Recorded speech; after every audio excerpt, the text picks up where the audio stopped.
ನಮಸ್ಕಾರ. ವಿಚಾರ ವಿನಿಮಯಕ್ಕೆ ಸ್ವಾಗತ. ನಾವು ತಿರುಮಳಿಸೈ ಆಳ್ವಾರ್ ಅವರ ಜೀವನ ಚರಿತ್ರೆಯನ್ನು ನೋಡ್ತಾ ಇದ್ವಿ.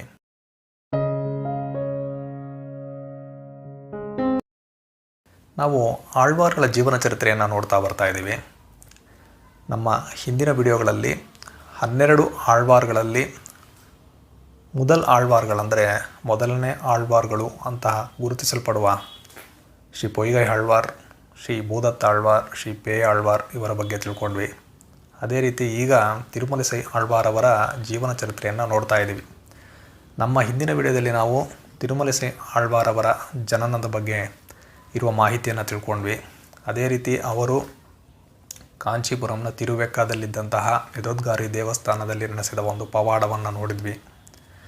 ನಾನು ಹಿಂದಿನ ವಿಡಿಯೋದಲ್ಲಿ ಹೇಳಿದ ಹಾಗೆ ತಿರುಮಲಿಸೈ ಆಳ್ವಾರ್ ಅವರ ಜನನದ ಕುರಿತು ಬೇರೆ ಬೇರೆ ರೀತಿಯ ಮಾಹಿತಿಗಳು ಇದೆ.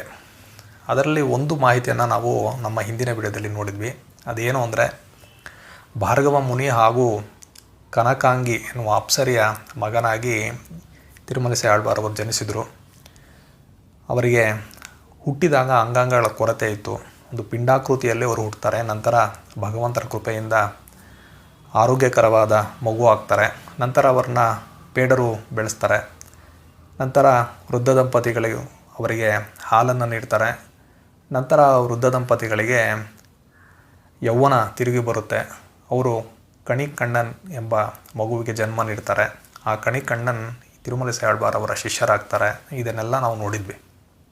ತಿರುಮಲಿಸೈ ಆಳ್ವಾರ್ ಅವರ ಜನನದ ಕುರಿತು ಇರುವಂತಹ ಮತ್ತೊಂದು ಮಾಹಿತಿ ಅಂದರೆ, ಸ್ವಲ್ಪ ಅದರೊಳಗೆ ಮಾಹಿತಿಯಲ್ಲಿ ಒಂದು ವ್ಯತ್ಯಾಸ ಇದೆ.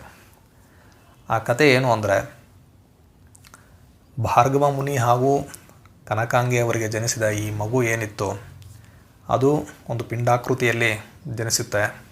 ಆಗ ಆ ಮಗುವನ್ನು ಶ್ರೀದೇವಿ ಹಾಗೂ ಭೂದೇವಿ ರಕ್ಷಿಸುತ್ತಾರೆ. ನಂತರ ಭಗವಂತ ಶ್ರೀ ವಿಷ್ಣುವಿನ ಕೃಪೆಯಿಂದ ಆ ಮಗು ಆರೋಗ್ಯಕರವಾದ ಮಗು ಆಗುತ್ತೆ. ಅದನ್ನು ಈ ಬೇಡರು ತೆಗೆದುಕೊಂಡು ಬಂದು ಬೆಳೆಸ್ತಾರೆ. ಈ ಬೇಡರಿಗೂ ಮಗು ಇರೋದಿಲ್ಲ.